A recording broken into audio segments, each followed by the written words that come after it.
Good afternoon, everyone. Thank you for coming. I will open the subcommittee work session on House Bill 1387 relative to revisions to the state building code. I guess I will recognize the sponsor to speak to this. Yes, thank you, Madam Chair. This is actually not a revision to the state building code. It's a minor update to the process for the building code. And at the hearing, there were a number of people strongly in favor. The only person who was opposed was a person from the Mechanical Licensing Board who didn't understand Section 6, which merely added the words mechanical licensing. But that's still there, that was there. The reason for the deletions in Section 7, I remember we worked on the biomass boilers. God, that must have been 10 years ago, 12. And that has been, instead of being a separate statutory clause, it's in the building code. And it's no longer necessary to have a separate statute. So I haven't heard anything that says we need to make any amendments to this. Thank you. I agree that we heard from the president, chair of the board. I can't remember. Thank you. That these issues that were in the repeal have now been incorporated into the codes, and the board felt that it wasn't necessary to have them cluttering up the laws anymore. Does anyone else, would anyone else on the subcommittee like to say anything? Is there anyone here who, Mr. Sherman?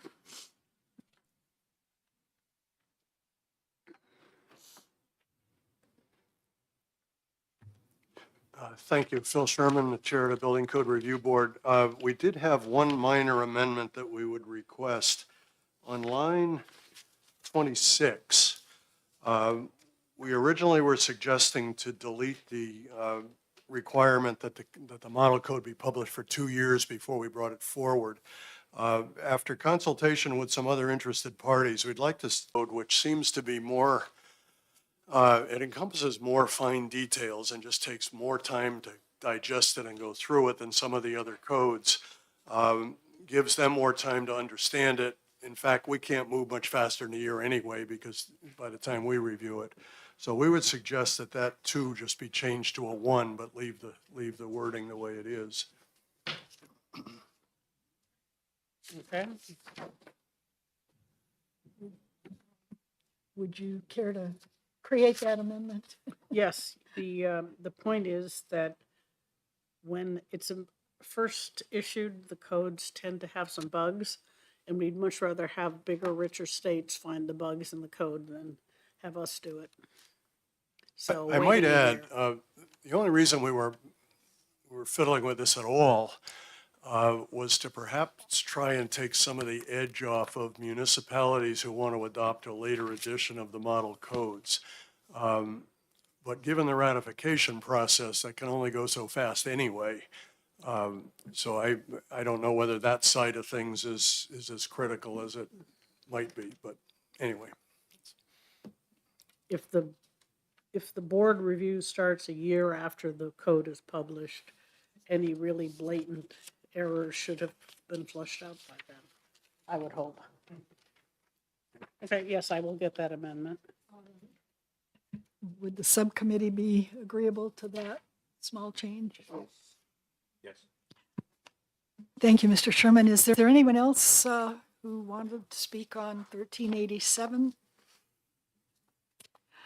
All right, seeing none, I will ask, I guess we'll take a vote just on the amendment that we will be presenting to the full committee. It's a simple enough amendment. We can assume that I'll get Yeah. it correct.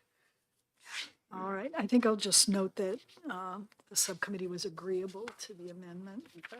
And I will declare this closed. If you'll give me just a moment to make my notes, we'll get to the next bill, which I think will be lengthier.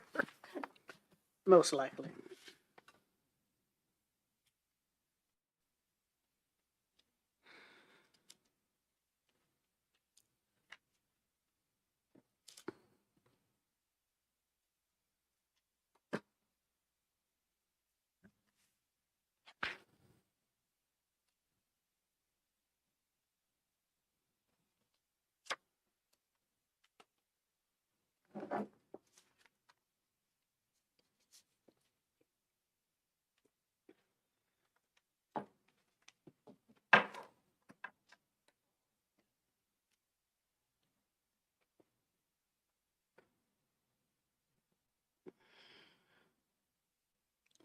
I think I'll hit the-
Okay, I'll open the subcommittee meeting on House Bill 1059.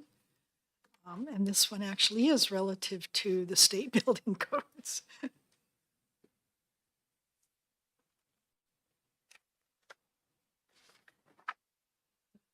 And I don't see Representative McWilliams.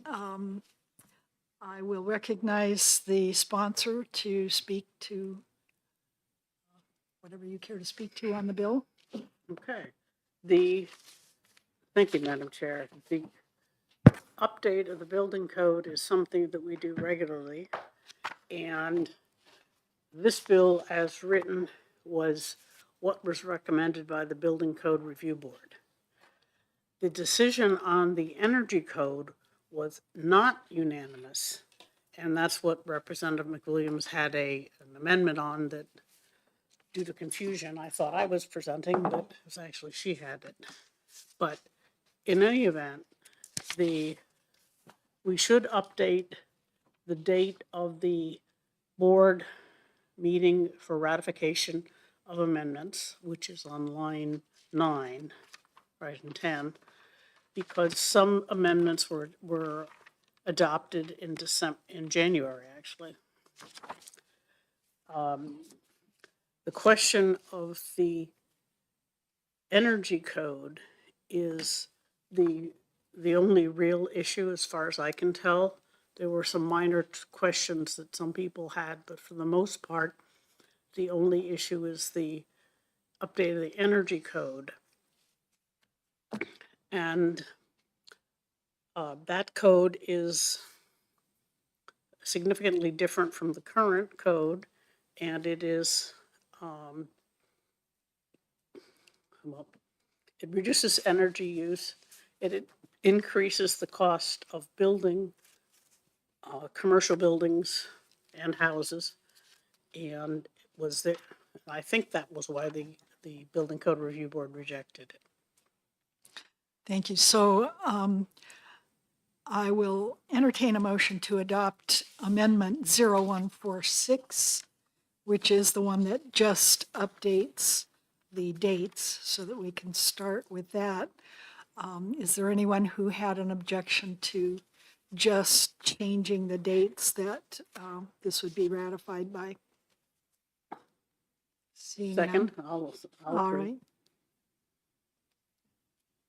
Any discussion by other members of the subcommittee? No. All those in favor? Aye. Aye. All right, so this is adopted 4-0. Now we'll get down to the nitty-gritty. We understand that the basic issues that we heard with the bill were the adoption of the 2021 energy codes. And I know there were many people who spoke both in favor and against.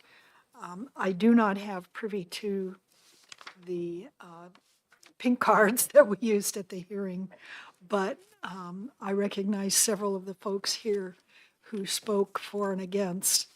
I will first recognize Mr. Sherman to speak on behalf of the board.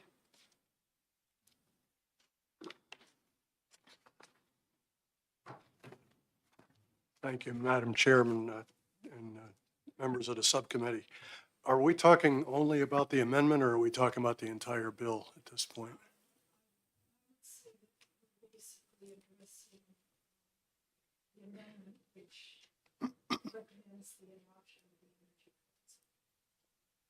The later energy code, yeah.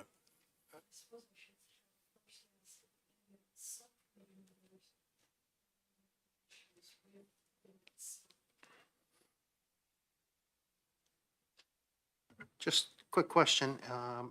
There was a second amendment that was supposedly drafted. Do we have access to that amendment before going any further? All that really did was change the energy code date from 2018 to 2021. That's what it did. Yeah.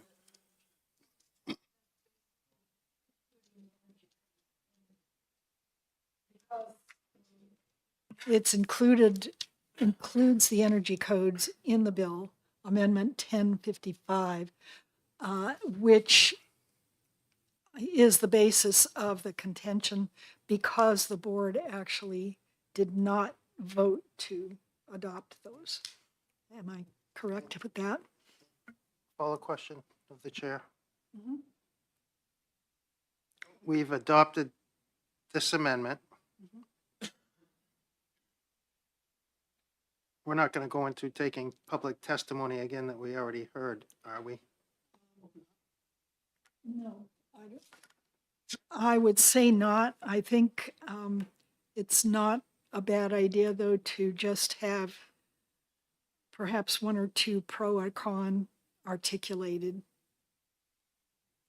Yep. I'd like to suggest that we should hear from the Building Code Review Board as to why they did not adopt the energy code, because I think that will influence our deliberations. Yes, I agree.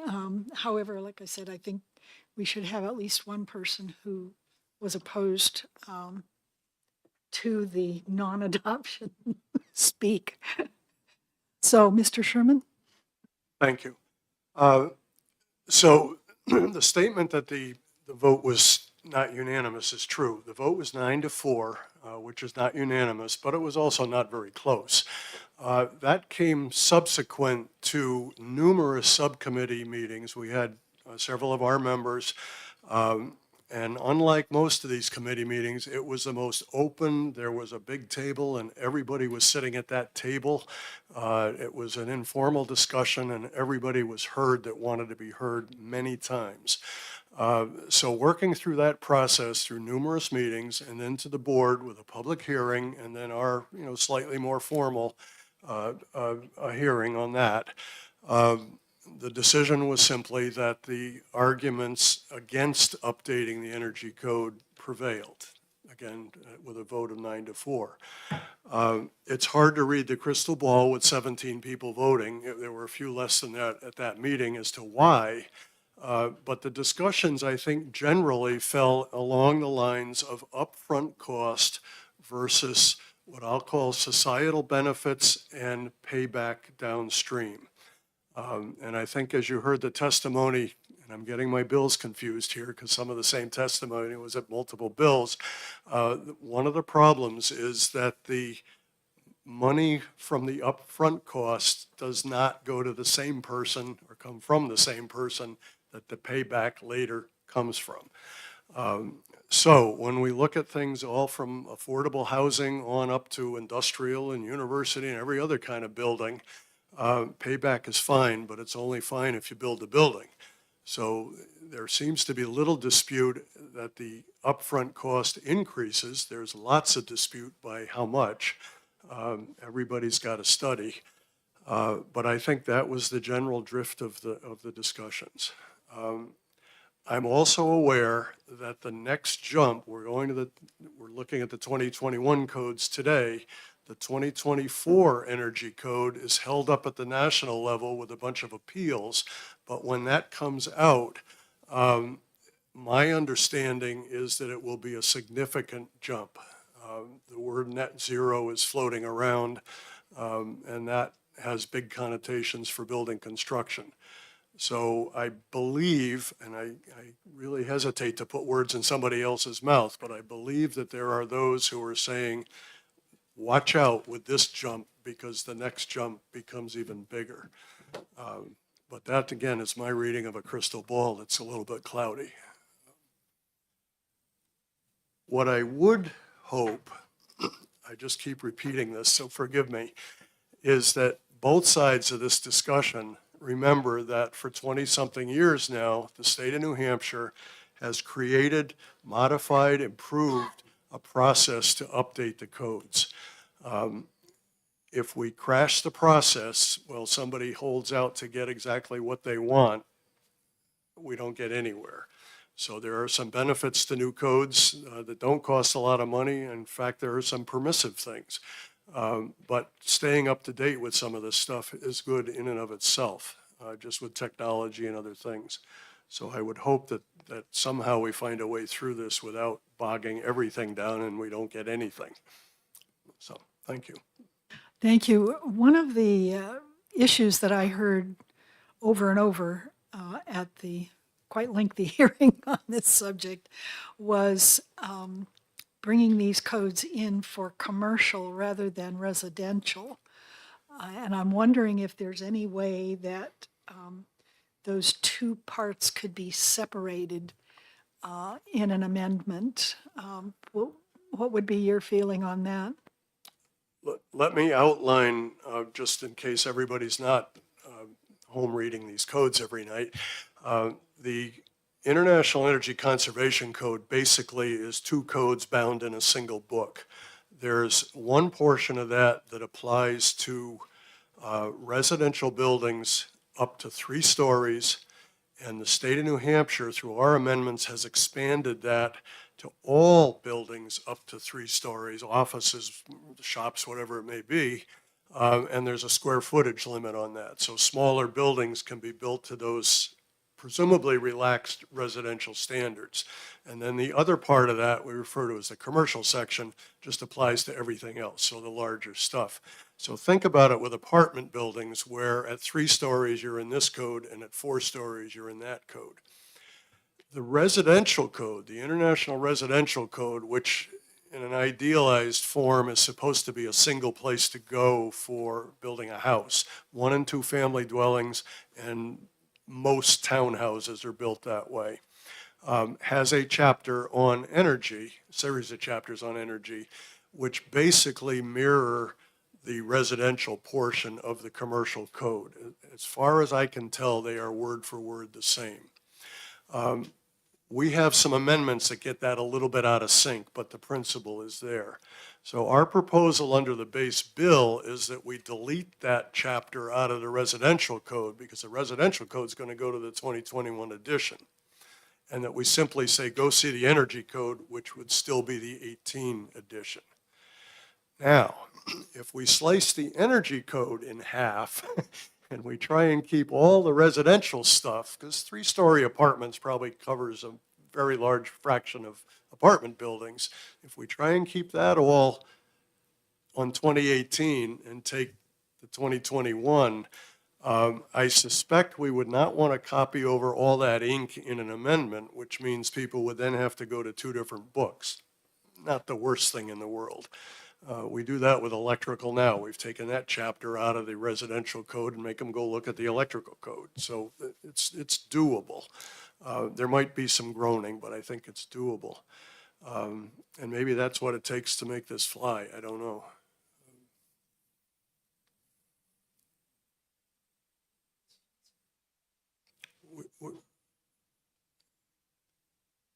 We would ask for the opportunity to put our thinking caps on and check the wording and see if we can get it correct. Yeah. One last thing, I do have a couple of comments on the base bill, so when you get back to that, don't forget me, please. Yep. So when you talk about the difference between residential and commercial, and basically the cutoff is the 4 stories. 4 stories or larger square footage, yeah. So any affordable housing, 4 stories or more, would be going with the commercial code, which would be much more, I won't say would be, the possibility to be more expensive to complete that project would be likely. More expensive to complete the project 2018 to 2021, I believe to be a true statement. Representative McGuire? Yes, thank you. On that topic, I was told that many of the subsidized affordable housing projects have federal requirements that they go to the later energy code, which as the buyer and the builder, as the buyer of the building, they have that right, even if it were 3 stories and smaller. I'll resist the temptation to weigh in on that. I don't know the facts on that. All right, thank you very much. We had so many people talking for and against, but I felt that Mr. Beus probably expressed the folks that were supporting of the energy codes more than anyone else, and I see him here, and I'm wondering if you would be willing to express those opinions.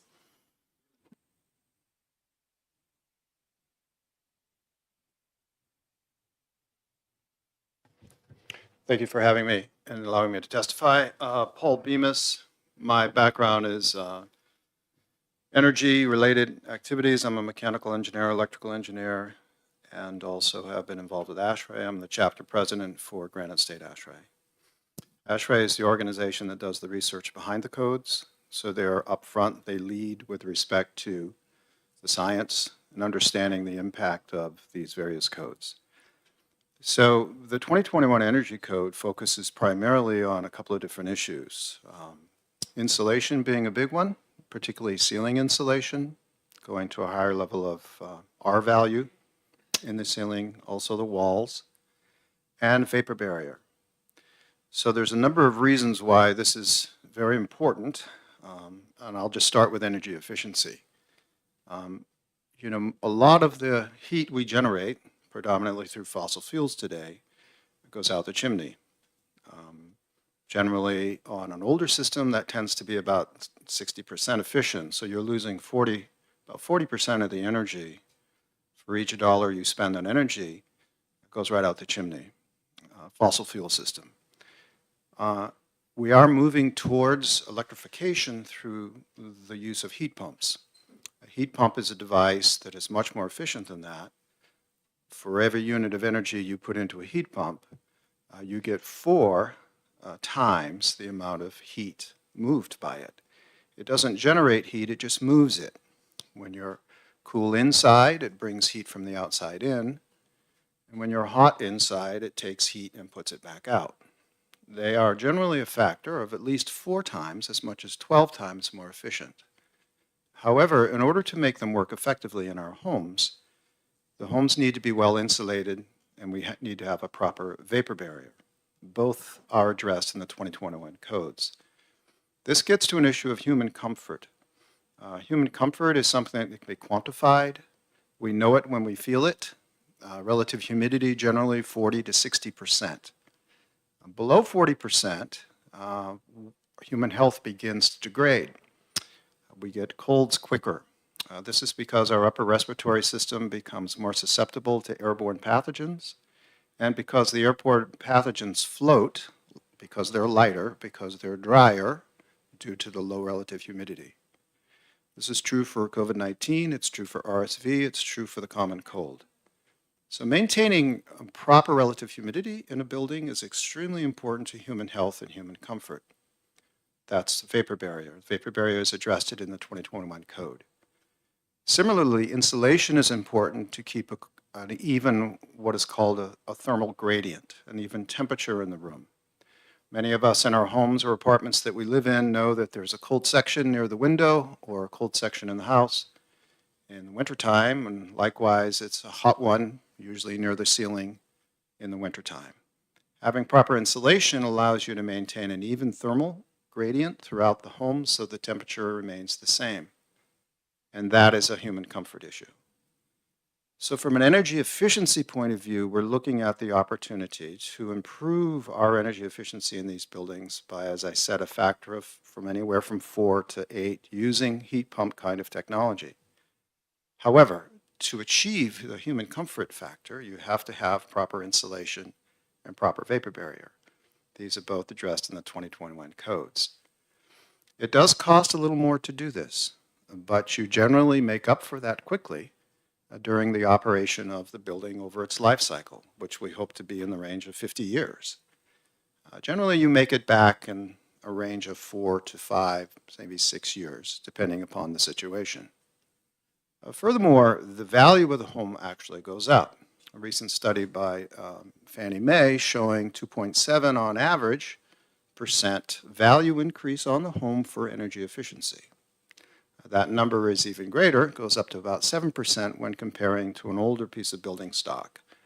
So new home to new home, one more efficient than the other, generally about 3% compared to an older home, upwards of 7%. So the value of the home increases with energy efficiency as well. So we have human health, a positive outcome. We have lower cost of energy. We have, of course, lower carbon contribution. The building sector alone, which is generally referred to as the built segment or the built housing sector, contributes to about 40% of emissions for carbon dioxide worldwide. A dominant percentage of that is heating. We use mostly fossil fuels here in this region to heat our homes. A very inefficient way to do it. It's also quite hazardous. Fossil fuel as you're probably aware, when it's not combusted completely, has the byproducts of carbon monoxide. So we have to vent it, and that means a hole in the roof in which heat goes out, heat that would be used to heat your home. Furthermore, fossil fuels cannot cool your home. It can only heat it. The benefit of a heat pump, Madam again, Chair, is that if I both may, heats and we're cooling. getting Sure. off subject here. Thank you. Yes, I agree. I would urge you to, I understand that you have a pretty strong background in cost versus returns. And I think that would be more important for you to address those differences between the 2018 energy codes and the proposed 21 energy codes, if you could address that. Yes, I apologize. I was just trying to give you context. 2021 code is predominantly insulation and vapor barrier. Extremely important for transitioning away from fossil fuel to electrification, which is what we have to do, both in terms of economics and in terms of carbon emission. The cost is not generally that high. Question? Thank you very much for joining us today. Are there any other questions? Yes, Representative McGuire? Yes, thank you. Is there anything in the 2018 code that prohibits the use of heat pumps, vapor barriers, or more insulation than the minimum? Technically, there is not, but you won't have a very comfortable environment. I mean, you can put a heat pump in. Many people are doing that today. But what they're finding is if the building is not insulated to the level described in the 2021 code, by the proper vapor barrier, that it's not that effective as it would be otherwise. Any other? Yep, Representative Goley. Thank you, Madam Chair. You talk about updating to 2021 as an increased health factor and better for your health and whatnot. My question is, at what point do you make a house too tight with today's synthetics and rugs and furniture and everything else, where you don't get that air exchange and being in a house that's too tight? Because I've seen studies out there as well that show that too tight of a house causes problems. The way they address that is through energy recovery ventilation. It's a device that you put in the home that takes outside air and brings it in and refreshes it with the indoor air. So there is no downside to having a home too tight other than the need to refresh the air using an energy recovery ventilator.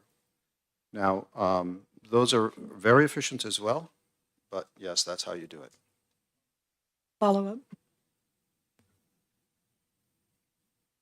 Does the exchange rate also change? Is there, how often is the 2021 code going up requiring an air exchange rate inside the building? It's going to 3, so it's going up to 50 pascals of pressure. It's a leakage of 3 air changes per hour at 50 pascals.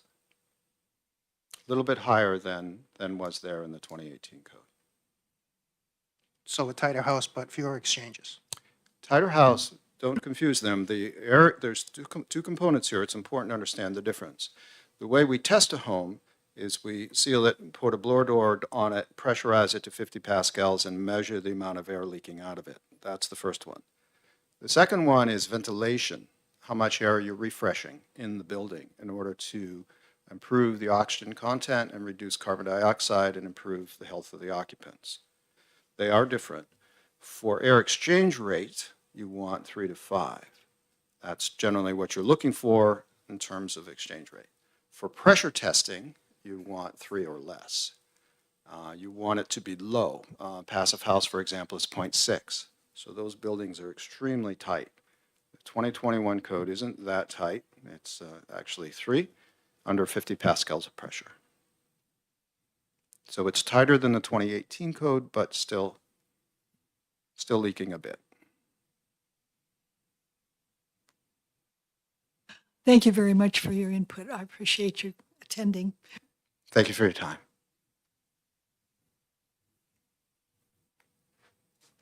An opinion of the subcommittee?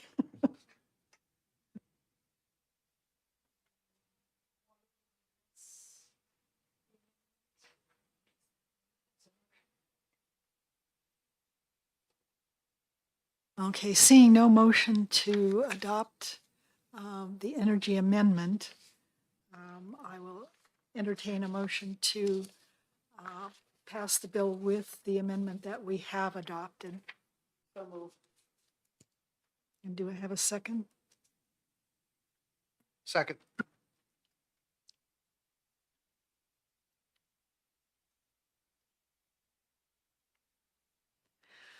Any further discussion? All those in favor? Aye. Okay. I declare the subcommittee meeting closed. Sorry.